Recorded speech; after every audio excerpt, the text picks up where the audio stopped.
what's important to you, and maybe what are you looking forward to in the next 4 years? Well, some of the things that are important to me is I think quality of life is huge for us in this town. We have quality of life, and then we have to take the concept of quality of life and then affordable housing.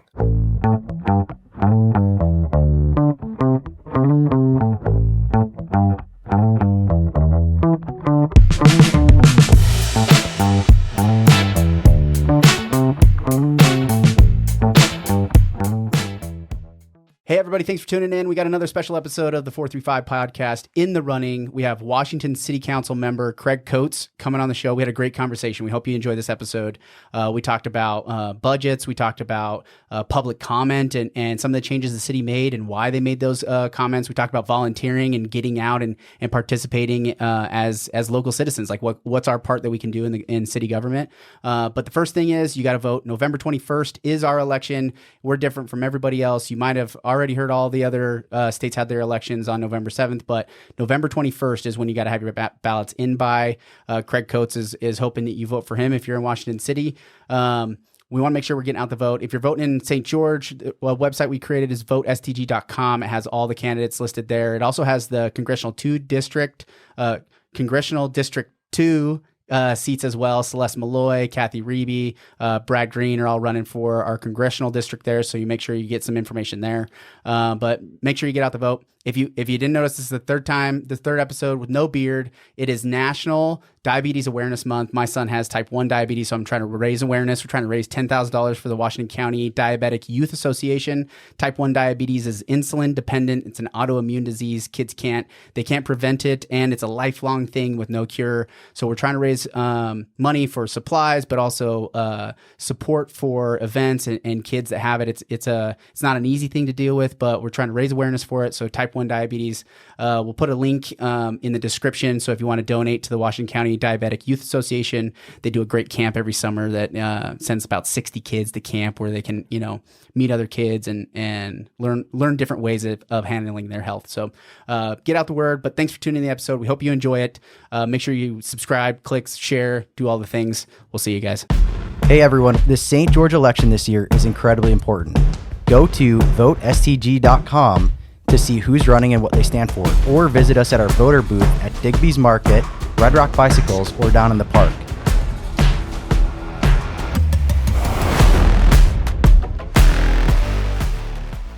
So I'm not born and raised in Washington City, right? So Yeah. and it's been a small town for a lot of years. Yeah. I moved down to It was frozen in time. I was talking to the Hafens out in Santa Clara, and they said basically from like 1930 until 1970, all of Washington County was like frozen in time. Like nothing really changed. Yeah. Like nothing really changed. It's crazy. Like 20 years ago, there was like 6,000 residents in Washington City. Yeah. Guess how many we have now? 37,000. I always say almost 40. I inflate the numbers, right? Yeah. But we're almost to 40,000, which that's a big growth. It's and huge. just in the past few years, we've added thousands of people in the past 10 years. Mm-hmm. And so I look at all the growth that's happened, and the city's gone from a really small city to a bigger small city, I say, because we're still not a big city. But when you have 37,000 residents, it's a lot of residents to account for and do work for. Mm-hmm. So, especially in comparison to just a short time ago, it was such a small town. And so there's like a lot of like these residual cultural and the way we used to do it, like that kind of mentality is like still kind of holding on, but it seems like we're getting to a little bit of a breaking point there. That's one of the things that I'm proud to say is I look at myself as, now I wasn't born and raised here. My wife was. She grew up in Southern Utah, never left, always been here. I've been here for 23 years now, and I've seen it go from a smaller town to a bigger town, and I embrace it. I think it's more people, and I like it better. Now, do I want it to be New York City? No. It still needs to have the small town feel. But one thing that I've always approached is we need to take the old culture and heritage that we've had in the Washington and embrace the new growth that's come and bring in the new people and the old to make a better community. And that's what I've tried to focus on, is try to bring people together. One of the things, we always do events down at Veterans Park, and that's where it's at. I'm trying to say, hey, let's do some other events that are in the fields or other places in Coral Canyon so that those residents can be close to their home. And we are spreading out to our parks and do events That's a good point. at different places. So where were you born? Where did you grow up? I grew up in the Salt Lake area. I was in West Jordan. I graduated high school, and then I decided I wanted to go to college. So I came down here to go to Dixie, and then I spent 2 years at Dixie, and I did 2 years at Southern Utah University. Oh, nice. Cool. And then West Jordan, where'd you go to high school? Copper Hills High School. Copper Hills. What year did you graduate? 2000. 2000. Nice, man. So it's funny. You could tell if somebody was born and raised here, they always ask your last name, and then they follow it up with, "Do you know this person?" Like Yes. It's always like these families. And that is a funny story because there is a Coates that was in Washington for a very long time, but they spelled their name different than I spelled mine. Right? With an E. With an E, yeah. And they're great people. Their son worked with me in my firm for the first few years. So, and his mom's name was Michelle, and my mom's name was Michelle. So it was funny that they're always like, "Are you related to those Coates?" And I'm like, "I'm not. I'm just not." I get the McFarlanes all the time because my last name's McFarlane. They're like, "Do you know the McFarlanes that are, they settled around here? There's a famous LDS hymn that was written by a McFarlane that went worldwide." And I was like, "Yep, I don't know any of those people. We're not related at all." Yeah. Probably somewhere along the line, but for sure. But yeah, it's funny. That is when somebody was like born and raised here, because for so long everybody knew everybody, right? Like the families, it was like the families, right? And you were attached to that. So that goes back to the name recognition, right? Like someone like me who doesn't have as much name recognition, I had to work pretty hard to get my name out there so that people knew me. Right. Now, people at the city knew me because of my day job. I work in the planning and engineering world. As a surveyor, right? I'm a licensed surveyor, but I do a lot of civil design too. Okay, cool. And but I've known the cities. I knew the staff at the cities, I guess I would say. Yeah. And so working with them, it helps because they tell people about me, and I hope that they're good things they tell about me. So those are the things that help get a little name recognition. And then over the past 4 years, you think you'd know a lot of people being on council. I still don't know as many people as I thought I would know by now. Yeah. But during election time, that's where I start meeting a lot of people. Yeah, because people get a little bit more charged up, right? They get a little bit more interested in what's going on, and then you're actively going out and saying, "Hey, I want to come meet you, come talk to me, send me an email." Yeah, I got more emails in the last month than I've gotten in a long time, and in probably the past year, right? Yeah. Until election season, and everyone gets fired up and starts, "Well, who am I going to pick? Why am I going to pick them?" Yeah. So some of my campaign things that I've done that have really been helpful to me is I like to go, I've done a lot of, my last campaign, I did not do any door knocking or put ballot. But this time I was like, you know what? I'm going to put some more effort because you get a better response if you can meet more people. Yeah, face to face is important. And now I didn't go knock on doors specifically, but I hung door hangers. But every time I saw someone at their door, I chatted with them for a few minutes. Yeah. And it was amazing what just meeting those people, appreciate you taking the time to go to their door. And I tried to hit every door, but there's a lot of doors to hit. So. Yeah, man. Yeah. You're talking with the population the way that it is, right? And it's not fast. You can't do it fast. No. I'm a real estate agent, so like the door to door thing and telling people about open houses and things like that. Like it's a full-time job just to talk to people, you know? And so it was one thing because we had Kurt Ivey on yesterday, so his episode dropped in a day, and I think we're going to try to get yours out on Saturday. Nice. So, the national election happened on Tuesday, November 7th. So we're basically the only state that has this delayed election cycle. So I think there'll be, quite a bit of attention just because of the Congressional District 2 seat. But it seems like, we're still kind of a one-party state. So I think the assumption is Celeste Malloy is going to run away with it, right? So we might get some attention, but, for the city, for people running for city council, it's just an extended energy. It's like been so painful. Like election season is the worst and the best moments because it's you put yourself out there and people can say whatever they want about you, and you're like, well, that's not true. But then I get to meet so many great people that I love it. So it's tough. But with them extending this election, I still don't understand why they felt like they needed to. I don't know why they couldn't got it figured out 2 weeks earlier. But. Yeah, I think it mainly had to do with if you're gonna push the primaries, like because it was like this scramble to like find for specifically that congressional seat, like if you're going to push people to have to go and try to get educated up on a U.S. representative seat and then organize an entire state to do that election, and then, instead of doing 2 different ballots, I can kind of understand. I don't know why they did it a whole 2 weeks. But maybe it had something to do with, I think they could have figured it out. They probably could have figured it out. That's all I don't I'm like saying. rushing things. There's a couple of things to be said, because I'm always pushed to feel like, why does the city and why does government take so long?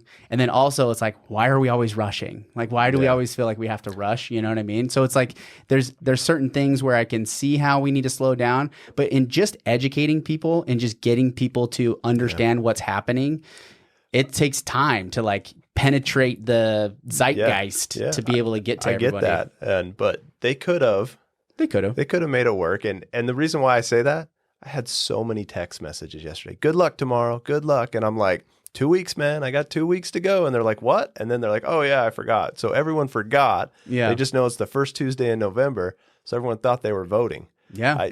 And it says it on the calendar, and everybody else is talking about it. So the funny thing is, I wonder how many ballots are already in. I bet there's a bunch, because and the week prior, I had people calling me saying, hey, I haven't got my ballot. Is there something wrong? Yeah. And I'm like, nope. They just barely they got mailed out on the 31st of October. They'll be here in a couple days. And then everyone was fine. So I wonder if people voted quick and they got them in because they thought it was yesterday. Yeah. We'll see. But then this might be an opportunity we could scoop up some more where people like might have missed it, and now we get some attention. The amount of time taking on this project, man, I had no idea what I was getting into. Yeah. I wanted to get involved. I wanted to figure out ways to help, especially don't do the education on like who's running and the city council stuff, but I didn't quite know where to start. So I just started with St. George, and I'm like, well, I'll just start with like the one election, but then they had, 15 candidates running. And so then I was like, I kind of want to interview everybody. I don't want to like leave anybody out. And so I interviewed 12 of the candidates there, and I was like, I want to do long form conversations. Like I didn't want to do like 30 minutes and then you just don't get to know anybody. Right. For sure. So the project is just taking on a lot more than I really. Well, I give you credit for getting all 12 of them. I would have waited till the primary and then go and talk to them. Yeah, and well, I thought it was really important that the primary, it's just that first. I would have hated to see somebody that was probably a good candidate, but they didn't have, the name recognition early on. So I was really trying to like, hey, how do you flatten the, and I'm a big advocate for challengers, right? Like I think if you're an incumbent, you should have to be challenged, right? Like it should, I appreciate the fact that you said like, this one's been like, I got to get out there because I'm defending my seat. Yeah. And I think that's good pressure. I think that's good pressure to have, because then you kind of hold on to that as you go through that next term, and you remember like, hey, there's a reason. There's some like re-energy around why am I doing this, and solidifying where your value's at. And I think that's good. So I love that you said, why am I doing that? I ask myself that sometimes. Why am I putting myself out there? Yeah. But I do it. And then I have to remind myself why I do it. I do it because I want to help. Yeah. Why does anyone want to do it? I don't know. Everyone has their different reasons. When I got into it, I had no agenda. I wasn't mad at the city. I just think I'm good at what I do. And there's a lot of development work that comes through the city, and I'm good at reviewing that stuff. So that's why I'm like, I think I've been beneficial on the city to help get good development in the city. Mm-hmm. That's my strong suit, to help make sure that everyone does what that they agreed upon doing. And it's thoughtful. It's not haphazard, right? You got residents who not always want the growth, and you have developers have the right to do the growth, and we need to come together and have a plan that works for both. Yeah. And I feel like we do that in Washington City, and we have a good plan that they're happy. The homeowners are mostly happy. I mean, it's always not fun when you have when you've had a farm field in your backyard for 20 years and all of a sudden it's getting developed. It's hard. Yeah. So you just gotta work with the feelings, and the biggest thing is listening to the residents and understanding their concerns and how they move forward. And most of the time when you can talk to them, they're like, okay, I understand that. It makes sense. It's just explaining the process and everyone's rights versus not. And it's hard when you've had a beautiful field in your backyard for 20 years. I mean, I get it. And there were some neighborhoods that had view fences of the farm fields, right? Yeah. And now they're putting in homes right behind them, and they're like, oh, I got to change my fence. It's tough. So I get that. I completely understand that too. And I think that's the biggest challenge. I've heard some, St. George City, they had once a month, they had open public comment. I've heard there's been some pushback because truthfully, I'm all the way out in Ivins, Washington City. My parents live in Washington City, but from what I understand, there was some change that goes on with like the public hearings on developments, like at the city council. It used to be one way and then it was another way. Yeah. So I can definitely explain what the process happened. So we had because listening to the public, right? There's always like this challenge, like, oh, we're not being listened to. It's like, yes. okay, is that true? Or we're definitely listening to the public. It's just the process. So the way it happened is if you had a project come up, you would hear it at the planning commission, and you had open public comment on that project, and then it would go to the city council, and then you would have open public comment. Mm-hmm. And I would get people say, why do I have to come twice? Why do I have to come make comment at planning commission and then make comment at city council? Doesn't make sense to me. I had people come tell me that. Mm-hmm. And one of the things I'm like, yeah, why do you have to come twice? Because literally that public comment was for the planning commission, and then you had the public comment separate. So sometimes what would happen is they'd comment on the first time, wouldn't comment the second time, and so we would have zero public comment. I'm like, what are you talking? I tell the staff, we have public comment. It's just on the planning commission. Mm-hmm. I watch every planning commission. I read every email that mm-hmm. comes in, because if they email the public comment, it's in the record, it's in our books. Mm-hmm. And so the thought process was, hey, let's just take it at planning commission. Mm-hmm. Then we hear it at the start, let the planning commission hear it too. We hear it, and then it comes up. And then if someone really needs to speak and they feel passionate, we let them speak in council. Yeah. So it was just trying to process it and make it simpler. Mm-hmm. But we've got a lot of pushback on it just during this happened over a year ago. Mm-hmm. Zero comment on it, nothing until it's election time, right? Yeah, somebody brings it up. Thanks, buddy. You're the best. Hey, this episode's brought to you by Beans and Brews and Blue Form Media. I just got a coffee from Beans and Brews in Santa Clara. Thanks, guys. We paid for it. No, there's no sponsorship. No, you should sponsor it. You can. Beans and Brews in Santa Clara, though. Yeah. So obviously it comes up because it's like, as an incumbent, I can see they're like, well, what issues can somebody, pick at? It just seems like one that might be a low-hanging fruit a little bit. So that's how I feel. It got brought up. I think they're making a way bigger deal than it is, but I also am not opposed to bringing it back. I've said that in my last meet and greet. I'm like, we'll bring it back. But then I have the other people mad that they have to say it twice. I had a lady email us. You can't ever make everybody happy. Yeah, you can't, right? You can't make everybody happy. So we should probably err on the side of having it on both. And I'm fine with that. It just delays the process some more because you have to mail out those advertisements for public notice around the project. So we have to do at least 30 people or 300 feet. That's state law is 300 feet. Washington City made it so you had to do at least 30 different people. So if you didn't hit 30 homes, you had to go even farther till you hit 30 homes. And the reason is because you have some large property owners and you go 300 feet from their project and it's them. So they're notifying themselves of their project. So we wanted to make sure that you actually notified people. So it's even more out there. Yeah. But you do that at the planning 30 commission. though? That's such a weird number. I don't know how it got made up. These are like regulatory things that I'm just like, what? 30?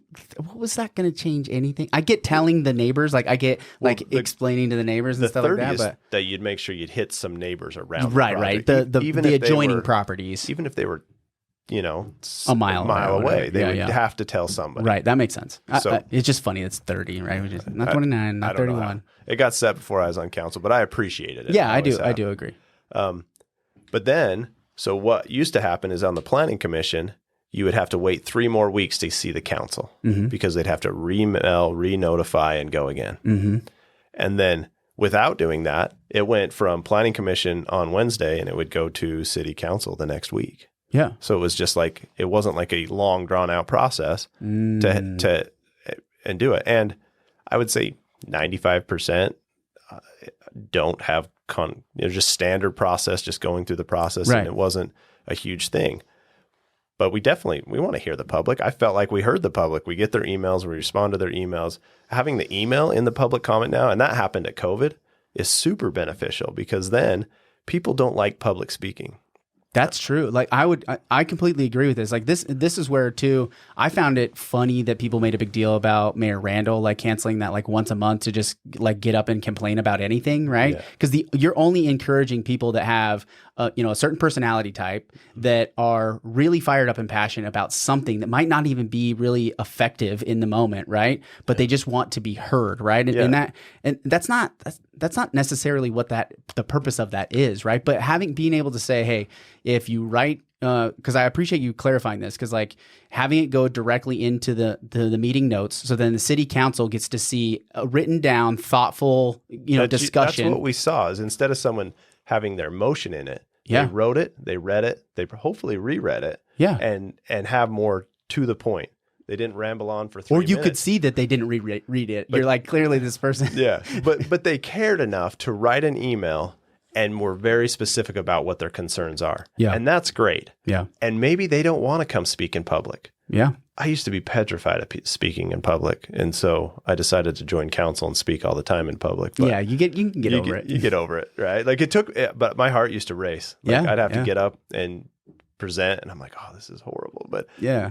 and it still happens, but you get better at it, Yeah, right? yeah, The more you you do it. So drive I through it. actually enjoy it now because it's fun and get to meet people and do that. But that was the point. Like, and that's what I was going to mention. I got an email 2 days ago.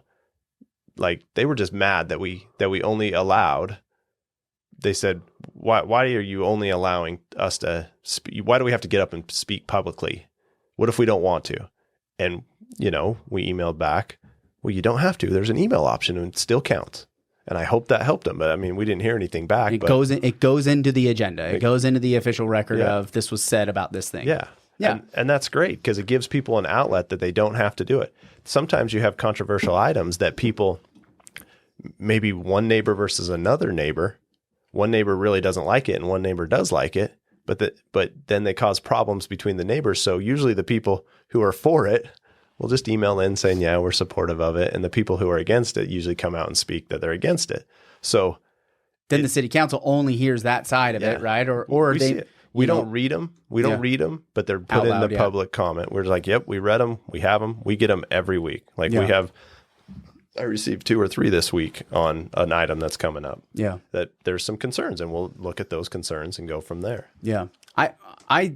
I think when looking at ways to make this process, especially when it comes to development and approvals through, people have the right to do what they want with their property as long as they're operating within the ordinances and the rules that are set forward. Those things shouldn't take these long drawn out timelines. I had Clint Reed. He owns Zonos. Okay. And we were talking a lot about how these delays in development, especially for businesses that are trying to grow, right? These like bigger scale businesses, those delays cost millions of dollars to some of these companies, right? And as a city council, you don't necessarily know, and you're not saying, hey, because this business is big, we're prioritizing them over this other business, but the cost of that delay is so incomparable to some of these other delays. For sure. Delay on a house isn't necessarily as big of a deal as a delay on, an office building or, I think they're just as bad because look back Fair enough. 7 years ago, I built my house. I built my house in 5 months. Yeah. They're like a year now to build the same house Yeah. just because of the delays and everything.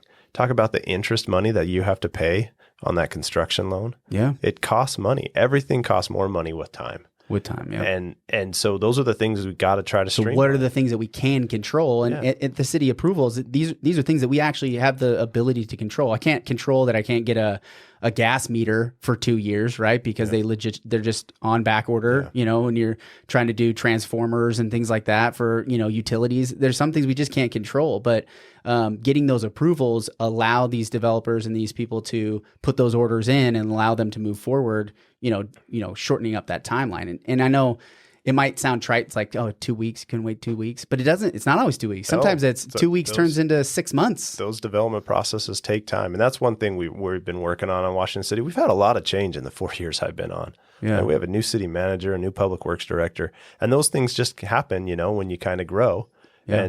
And we went through the great reset, man. COVID, it feels like it just reset everything. It was a mess. It was a mess. Talk about being on council and not knowing what to do. I know. I have a lot of compassion for you, man. Like I couldn't imagine being in a leadership role like that during that time frame. It was so weird. So weird. I joke because For some reason, someone decided to put up these plastic things between us and council, but we wouldn't let people in. I'm like, are you kidding me?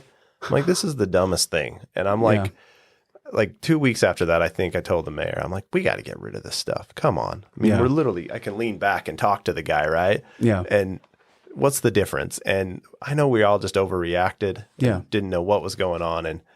And I don't have any horrible experiences with COVID. I don't even know if I ever had it. So it just was one of those things that I just didn't worry about, but I tried to worry about it as a city level because you don't know, because it affects different people different ways. Yeah, and you're trying to listen to all of you. You know, the job is to listen to everybody. You're trying to get the entire segment of the population, and then also say, even though I know I'm getting this opinion over here, I'm trying to do what I know is right. That's what I was elected to do, is lead in a way that I know is right with what I know.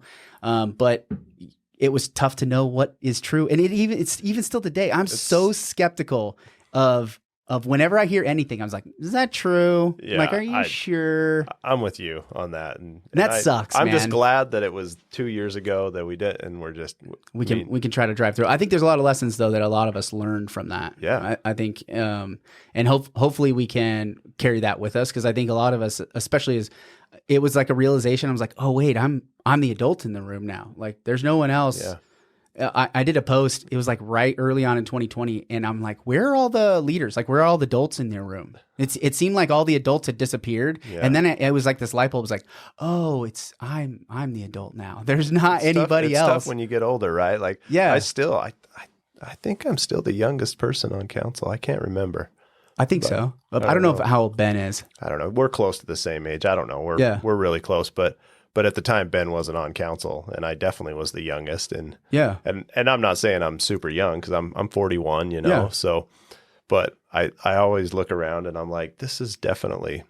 Sometimes I'm the youngest. Well, and then mentality too is like, we have a lot of experience that you learn from, but I can't help but think, oh yeah, I'm like 20. Like I feel like I was just graduated college, right? Like this is what I feel in my head, but on the outside, the world sees me differently, and there's a little bit more gray in the beard, right? That kind of a thing that happens as you start to grow older. But I don't know if you heard my thing or not. I don't know how much you've paid attention to Washington. But I've really tried to catch up over the last couple of weeks. But it's one of the things I kind of joke about, because I looked at my campaign picture 4 years ago and I did not have gray in my beard, and now I do. And I don't know if it's from the campaign or from the council side, or if it's just getting older. I'm sure it's both, but there's stress into it, man. It causes us to go gray. But overall, council is really.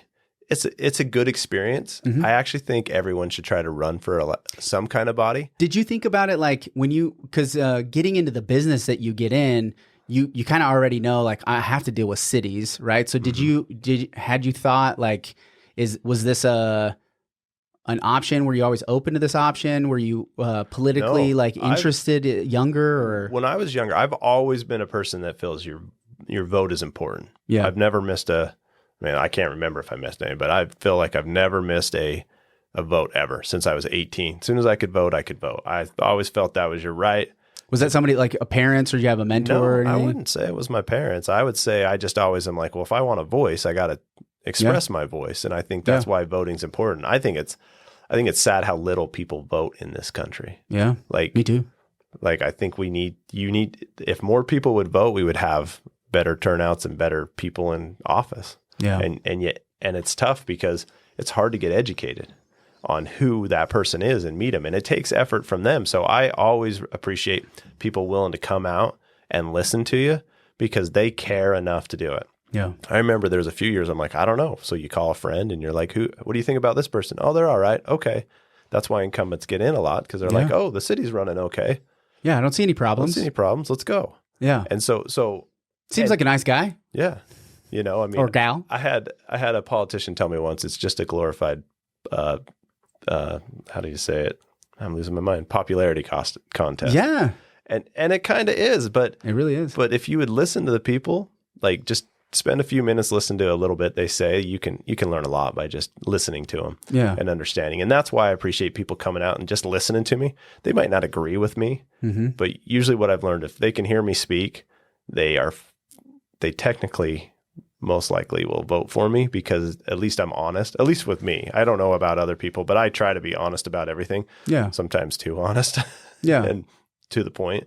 But I feel like that's my strong point, is there's nothing, I'm just going to tell you straight up what it is. If you like it, you do. If you don't, you don't. Yeah. I think I'm at like 20 elected officials at this point since May. And I can tell that there's, especially because it's like because most of the time, like I hadn't really met you. Like we probably are like familiar or seen each other around, but I hadn't actually met you or Kurt Ivey or Troy Belliston or Adam Snow. Like there's all these like people I'd never met before we sat down just like this. Yeah. And so there's some people where you can tell, like some of the elected officials, that you could tell there's a persona that they put on.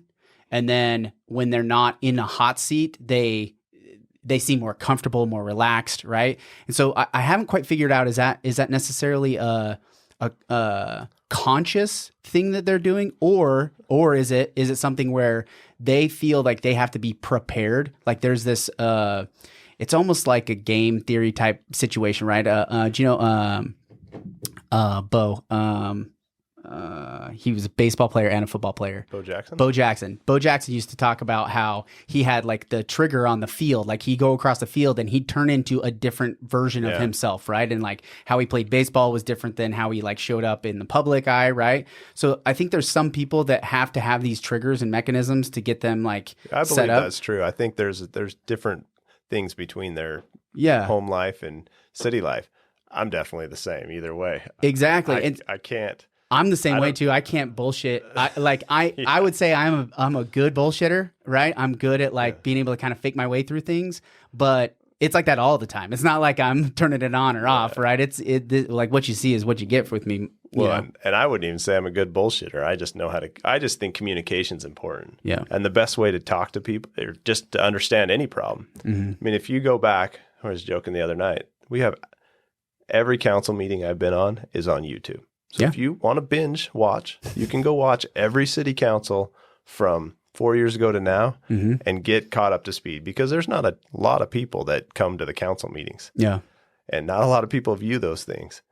But you can go do it. It's open. It's public. You can watch. And I ask so many questions. And it's more of me just trying to understand what's going on. I do dominate sometimes in there by asking so many questions, but I need information to make my decision. Yeah. So I ask the questions. I ask the staff. I ask the applicant. I just like to get all the answers out on the table so we can make the best decision. Yeah. So. Yeah.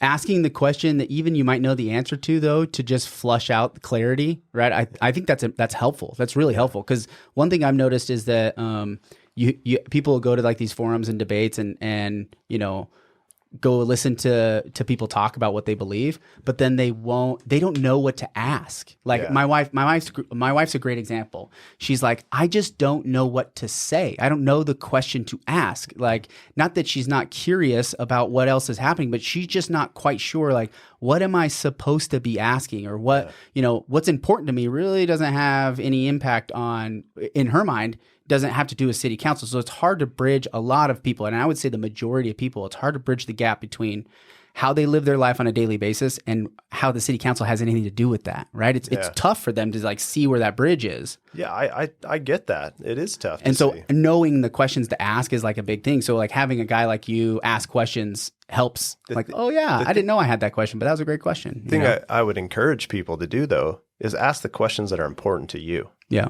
Because a lot of times it's just like, hey, this is important to me. Hey, why is this road not being repaired? Or why do we not have another park? Or why do we have too many parks? Why does the city allow the parking lot to turn into crumbles, right? Like I think I think it was my mom actually. She's like, the parking lot in that one shopping center. She's like, why does the city allow that to happen? I was like, I don't know if that's the city's like rule. That's private property. Like it's a good question. Right? Yeah, it's a great question. Yeah, the city doesn't own that property. I mean, I look at the Walmart. That access leaving the Walmart is hammered. Yeah. That's Walmart. The city doesn't have the funds to replace everybody's stuff. Yeah. I mean. And we wouldn't expect necessarily them to do that. And do we really want the city going and punishing private businesses, if it's not necessarily, if it's like it's a cosmetic thing. It's a cosmetic thing, and not, if it's a pothole and it's causing damage to cars and things like that, I can understand. But just because it's cosmetic, and that's where there's this balance, right? We want a pretty place to live, but that costs money. Yeah, and it's tough to. I mean, I get where people don't know where the boundaries are a lot of times. I mean, but bringing up the question is important. Yeah. But bring up the question of, hey, just ask the question, hey. And the thing I would hope is that people just ask with respect. Sometimes you get people so mad that they just, keyboard warriors, and they're just throwing you under the bus, and you're like, all right, calm down. It's okay. Let's work on the problem. First off, I don't know what your problems are until you tell me, because I know what my problems are, and it's easy for me to see around my neighborhood and the routes I drive, but I don't drive where you drive, and maybe there's areas in the town that I didn't see. I had a neighbor the other day that was like, hey, it's been a few months since they did the water repair. Are they going to come repave the road? I'm like, I don't know. Let me check on it. It's a great question. They just forgot. They're busy for some reason. The department's miscommunicated, and that one little strip didn't get done. It was done the next day. They felt bad. They're so sorry. It just things happen, right? But if you just ask, then we can respond and react to them. I mean, I wish we didn't have to do that, and I wish that the staff didn't, but things happen. Yeah, right, yeah. And we're not going to be perfect. Yeah, we have limited staff for as much stuff that we're trying to get done in the city. Yeah, and that's for a reason too. I think I saw on the website, just you take a lot of pride in the budget management that the city of Washington's done. Do you want to touch on that at all? The budget, we have just with the growth, every year the budget's gone up, but it's because we have big capital projects that need to be done. Yeah. Like it was 70 million when I first got on council. Oh, wow. It's 120 this year. And that's general, that's the full, that's a full, right? Thing, okay. But and this is something that I've had to do in St. George, is getting people to understand, like, because it's, I've heard a bunch of the candidates will talk about 519 million is the budget. It's like, that's everything. That's everything, but that's not actually what the city specifically is managing, right? That includes like utilities, like St. George. But the city manages those utilities. The city does, and at the same capacity, it's what are the things that we can reasonably cut out? Like what are the real controllable costs? But sometimes it's just money that flows in and out. Like you said, the utilities. Right. The budget, we have to budget for what it's going to cost to run the department, even though the money's still coming in. You got a budget come in. And the cost out. to run the department, especially on power, which I found out is you're putting your finger in the wind and hoping that it doesn't go too crazy and out of control, because you got to have money to pay for the power ahead of having the usage and the need for power. So like in the summer when it's hot, we have to buy. You got to buy. We have daily. We have a portfolio. Yeah. Sometimes to the hour. Yeah, that's right. We have a portfolio of understanding of stuff that we're guaranteed our rate. Yeah. And that's what we pre-purchase, try to get it. But when we have those hot Septembers, like last September, that killed us. We had a bill for $1 million over what we planned. Yeah. In 1 month. The next month was still hot, and we had $500,000. And that was because the open market was just super high. And like we just paid so much more per kilowatt hour than anybody. There were cities that didn't even have a reserve fund. At least we had a reserve fund that could pay it. Yeah. But it cut our reserve fund in half in 2 months. But at least we had it. So Lori Mangum, she was the energy director for St. George City. I had her on. I talked for like an hour and a half with her. So fascinating. She told me there's cities, like there was a city in Florida back in like 2007. Their utility company bankrupt the city. They lost $18 million in 2 days. No, I haven't heard that one. That was crazy. Crazy, dude. That's crazy. And that's clear mismanagement on the city side. Yeah. There's something to be said for commodity prices jumping up and down, but there was a clear problem, that played into that specific case. But I think it's a good example of saying, hey, we talk a lot about being worried about growth and water and traffic and things like that, but energy is another big key issue, especially it doesn't get talked a lot about here in Southern Utah, but it's important. Worse though too. It's getting worse. They're shutting down power plants that we buy from. Yep. And when you shut down the coal plants and have more clean energy, the wind doesn't always blow and the sun doesn't always shine. So you got to have a good portfolio. We have a good portfolio. We have a gas plant, we have solar, we have wind, we have a generation plant that's in our city boundaries that we run, and the generation plant burns natural gas and makes power. We only turn them on in the summer times. Yeah. So when we're trying to hit that peak, we just turn them all on and try to do it. But then gas prices are going up, so then you got to pay more for that power. It Right. just isn't. Right now, we're in this volatile state, and we're just trying to not kill everyone. But Yeah. power rates have gone up on Washington City, and the tough thing is we're always compared to Dixie Power, who have really good rates For now. right? For now. So I don't know all that stuff, but all I know is that we always get compared, and so it's tough. That is tough. But people live in their house differently too. Mm-hmm. Some people will keep it hot and only have a couple people live in it, and then some people get cold. My Yep. wife, she likes it really cold Yeah. in the summer. Like my kids wear sweatshirts and on the couch in crazy. the summer, and I just laugh. I'm like, whatever. It's freezing in there. it's- But yeah, everybody's gonna live a little bit differently. So thinking about the budget though, where have you felt like you were? So here's one thing. So in the 4 years, we've used to have 12 full-time firefighters. Now we have 24. Nice. The police is up to 31, I think, and we've probably hired 10 or 12 of those since I've been on. We've added a lot of staff, which costs more money, but we are a way bigger city, so we need this staff to cover us. So the budget gets higher. We spend 90% of our general fund on police and fire. So that's It's like 18 million or something like that. yeah, something like that. Yeah. But then we also have our public works department, which is sewer, water, and those departments, we've had to get those because we have more streets to maintain, more sewer to run, more water to deal with. And so the budgets just get bigger. Right. And then we also have, because of the growth, we have these capital facilities projects that we need to get done. So, And you got to plan out a ways, right? It's going to be, a lot of them are planned out beyond your term even, right? yeah, typically you have a capital facilities plan, and it's a 5-year plan. And in that 5 years, these are the projects you're trying to get done. You might not get them all done, but most of the time you don't get them done. You just, because you're always limited on funds. And so you go pick the projects that are most essential. Plus you don't know where the growth is going to go. And so you might need a water tank before you thought you needed a water tank, but at least it's in your plan and you've been planning for it. And so you shift those funds to go build those things. And so you plan for those. And we have a lot of capital facility plans in our budget. I mean, we got an interchange we're building this year. So that's part of the Southern Parkway right off George Washington Boulevard. Okay. So that's $15 million right there in our budget. Oh, okay. So like SR7 on the backside. Okay, got it. So it's that road toward the temple. Uh-huh. It's the old 3650 in Washington, but it's like 1450 in St. George. Okay, yeah. South.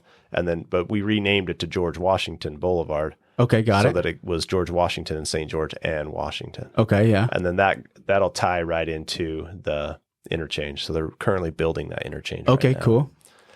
So there's projects like that. And then we're also building the road south toward the airport, which is the extension of Washington Fields Road.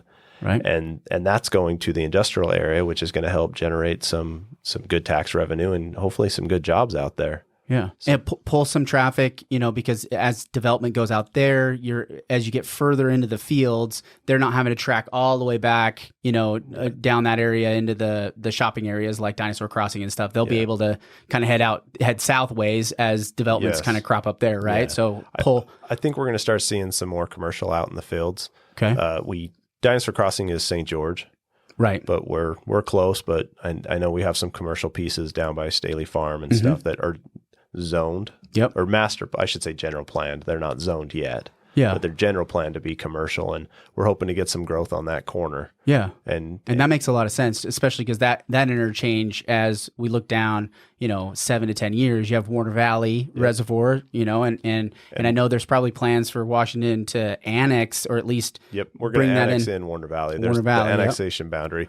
Hurricane gets some, but we get a lot of it. That's in our annexation boundaries. So that'll be a good hub right there at Staley Farm for commercial, which it'll encourage the commercial to go there because of those future. And I live right there, so it's kind of, that's one of my things. I'm like, I feel like I had to drive forever to get to anything. Yeah. Like gas stations forever. Like the closest gas station I think is Smith's that way, or I got to go clear up in Washington Parkway, clear up by the freeway. To get I'm surprised there's not one over there off Desert Canyons where that exit is. I think that's St. George though. Yeah, it's St. George. But I'm surprised there's not a gas station right there. That's crazy. Currently, there's one being built right off of is there? Washington Fields Road on that corner in Sandia. Oh, okay, cool. Right before Nichols Peak, the big bend around. So there's a fuel station being built right now. Okay, cool. That's good. That's good to hear. Yeah. So, I feel like you guys have done a good job trimming out the budget, making sure that you're not overspending. You're doing a lot of good capital projects for the long game. Yeah. What are some of those other important issues that you're really wanting to, what's important to you, and maybe what are you looking forward to in the next 4 years? Well, some of the things that are important to me is I think quality of life is huge for us in this town.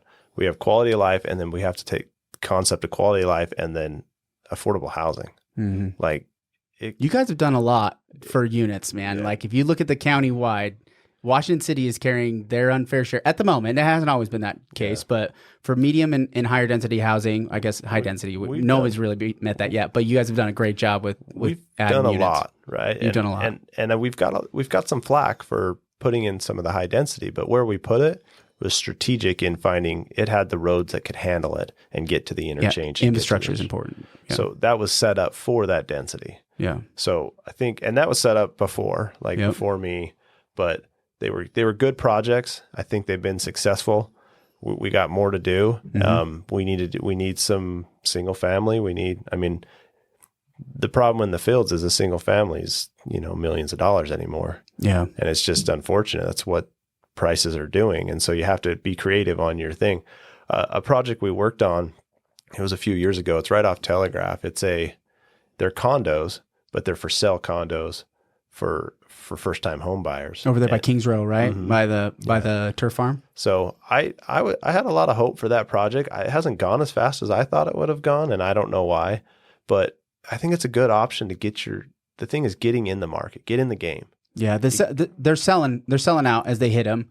Yeah. I think they've sold out of buildings before they even started building them at this point, and they're holding off because they started at this really low price point, and because I followed it quite closely, and then with the grants from the state, that's been helpful because you could get a $20,000 grant from the state to purchase. On an FHA loan as a first-time home buyer, you can get a $20,000 grant that you have to pay back. You do have to pay it back over a period of time based off of equity if you sell the house. However, it does, like you said, it allows people to get in the market and have a fixed it gives them a fixed housing cost, right? And I think that's the most important thing is how do we fix some of these costs for housing? Because rents are going up and they're going to only, especially around here, they're going to continue to go up. There's just nowhere else. Yeah. There's no reason why they would go down. Yeah, I'm with you. And so we, again, being creative in what we do, looking at some of these large scale developments, if you can, I'm not a fan of like isolating low development, right? Like if you have, this pod right here is the low income and this is the high income. I don't believe in that. Yeah. I believe in mixing it. Yeah. And having a good mix of low income and high income, because then, you hang out together, they're your neighbors, but you also you just got to blend it. So that usually if you have someone who will maintain their house, the neighbor next to them will maintain their house. Absolutely agree. And it's just how it works. And so if you can have these little spots throughout a larger scale development, then you can get some affordable housing for a few. And it's not the perfect solution, but it's a solution to keep moving forward. Yeah.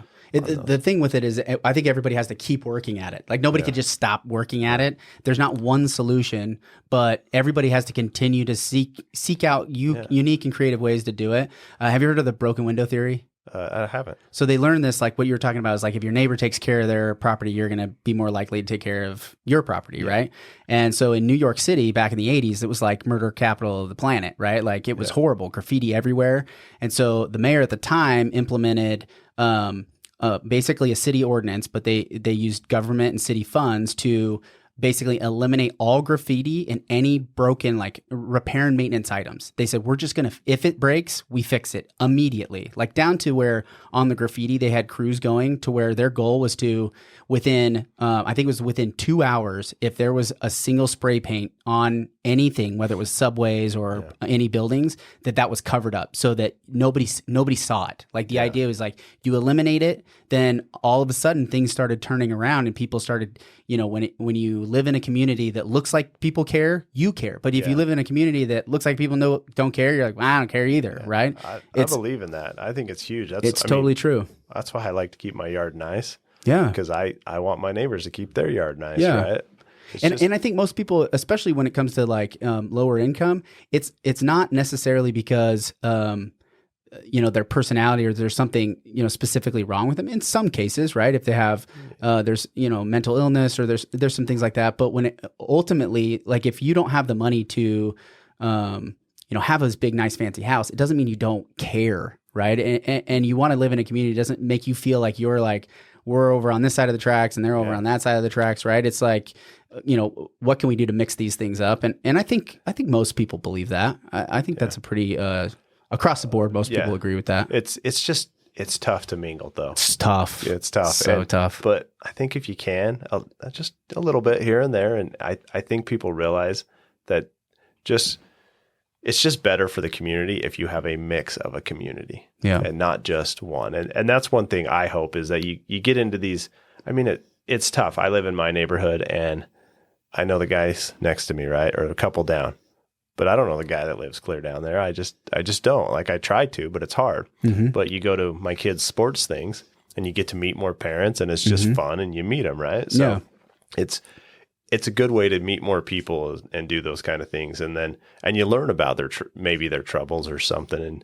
And what do they say about investments or investing people is that you should hang out with people you want to invest with. And you start learning more and more about these people and you just kind of gravitate to that. But if you can help people gravitate to other things, it definitely will help. Yeah. Investing not just financially, but like investing personally, like investing emotionally, investing in, and that investment in the community, I think is really important. It's something we've gotten disconnected from, especially as generations, I'm basically the oldest millennial, right? I think you're just outside of being a millennial. I think I'm technically in it. And it's hard to tell, like where's the deadline? So I was born in 82 and I think it's 80. 80. So like being the older side, because I was born in 87, like being on the older side of these millennials that we knew what life was like before social media. But we also kind of grew up with it as well. Like it was like right there towards that high school. And so you kind of got familiar with it. It wasn't something we were started with, but this digital social networking, it's been an experiment, but I think what we've learned from that experiment is that that's not going to build a society that is sustainable over long terms. Like it requires this. It requires us like getting to know each other and then utilizing some of the technology tools to educate and be familiar with people, but we can't be only relying on that. Definitely not a fan of social media. I struggle with it. I don't like it. I do it as a necessity. I mean, I like seeing the pictures of the friends and family, but I do not like how negative it can be. Yeah. So much so, like, I won't allow my kids to have it. I have a 15-year-old son, and it took me it was about a year ago. I finally got him an iPhone. Before that, I had a different type of phone, a Gab phone for him that just didn't have it. My younger kids do not have social media. And they ask why, and I'm like, because it's not good. Yeah. I know how it affects me. Mm-hmm. That's why I struggle with campaign season is because when they're trashing on you, I'm sitting here going, really? Like, am I that bad of a guy, right? Yeah. And I'm an adult who can process it, let alone a 15-year-old kid cannot process that. They can't, And they struggle. So I just am like, no, you can't have it. But you can't have it until you can learn to process this stuff. And those are the things you got to teach your kid on how to process. And that's, back to your question before about things I want to accomplish.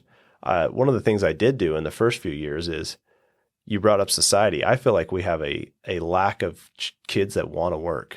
Oh, great. So the workforce is way down. So one of the things I felt like is, well, what are the kids doing in their younger ages? At the time, I had a 12-year-old kid. He wanted to do stuff, but you can't get a job anywhere at 12 years old because you can't go work on grandpa's farm or go do that because I don't have a farm, right? I don't have that stuff. So at the city, I mean, this is just a small thing that I did, that I started saying, hey, we need to do something for this age group, 14 to 16. We got it, even 12 to 16. I think it's 12 to 16. Yeah. You're speaking my language, right? I'm passionate about this. I'm like, we have got to get these kids working and work hard. Yeah. And so we started a program. We called it Youth Force. And it wasn't as successful as I would have liked it to be. Yet. Well, we kind of disbanded it and changed it. And the reason why is because it was hard to get people to pay to be in the program. So we did it at the community center. We had one run at it. The goal was, hey, learn how to fill out an application, have a job interview, and then we'd do it. And it just didn't work out like we wanted it to. But the good thing that we came is we found out that we had a lack in the community center for children, like 14-year-olds to 16-year-olds to work. Yeah.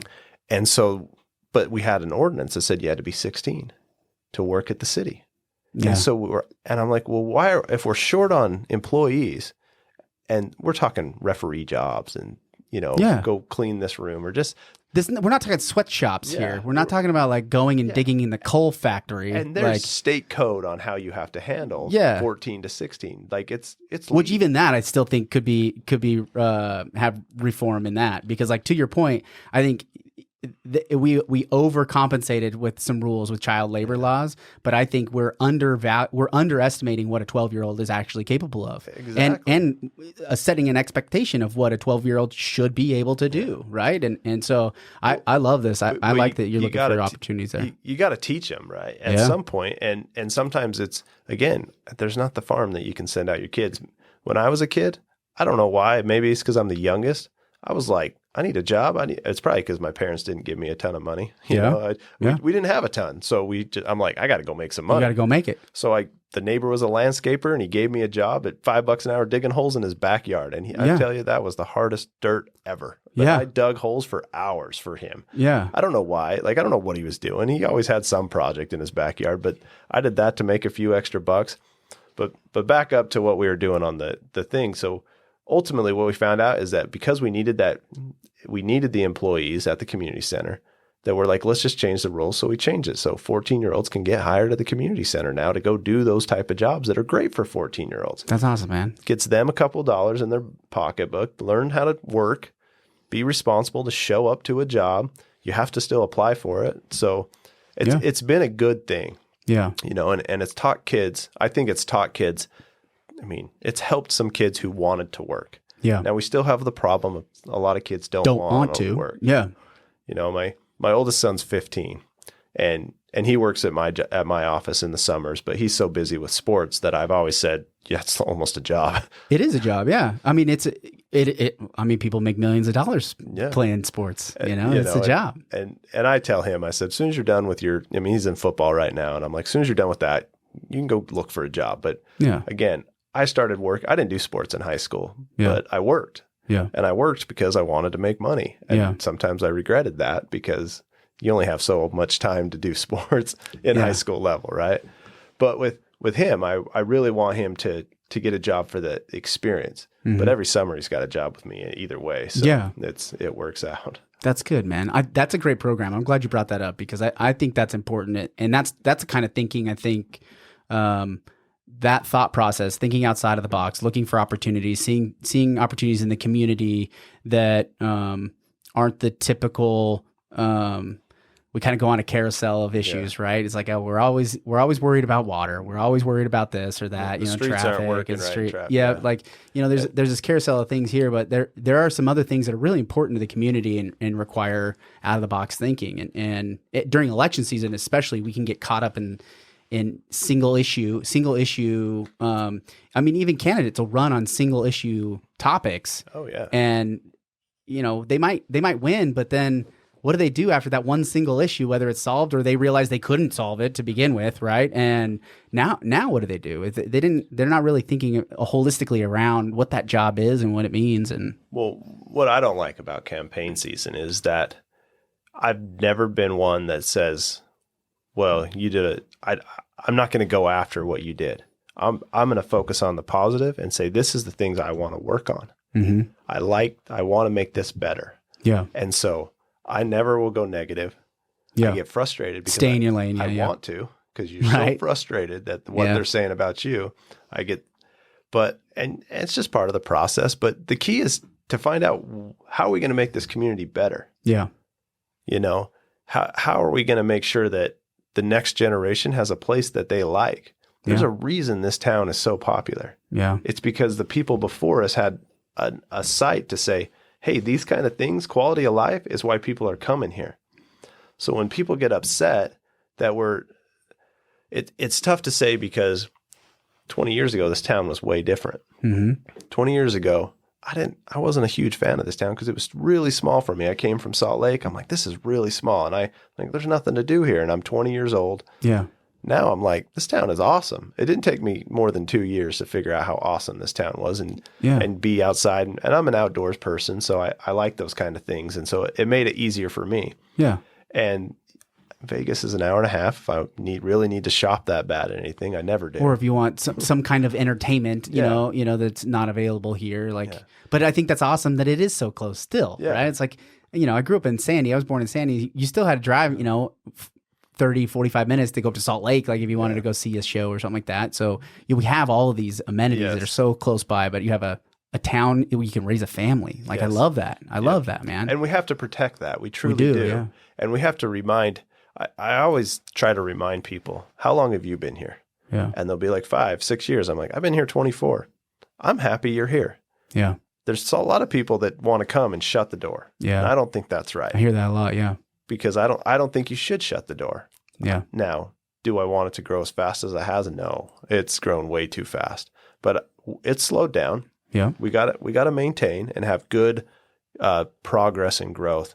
A lot of this town is run by the construction industry. Yep. A lot of people work in it, which they go out to eat, they go do the entertainment that helps the other industry. And then we have the resort side. Yep. And the resort side helps too. That's what our town, I think the biggest two economic drivers are tourism and construction. Yep, in that's this true. town.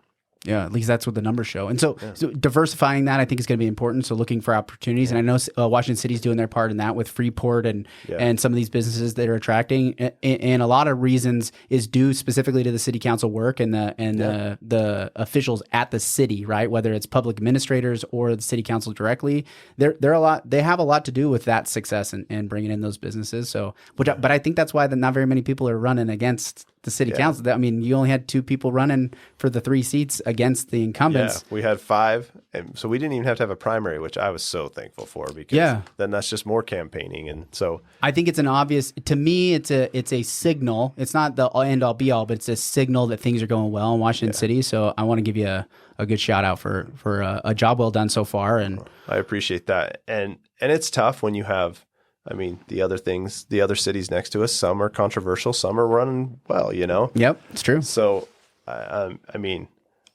I like all the people in St. George. I like the candidates in Hurricane and Santa Clara. I have to work with them. So some of my board committees, like I'm over the solid waste board. I'm actually the chairman on that board. Okay, yeah. So that's a 21-member board that is made up of all the city council members. So there's one city council from everyone in the county. Okay. On the board. And so handling poop. Nope, that's solid waste trash. Okay, just kidding. Yeah, the poop is the. I don't know anything. Don't listen to me.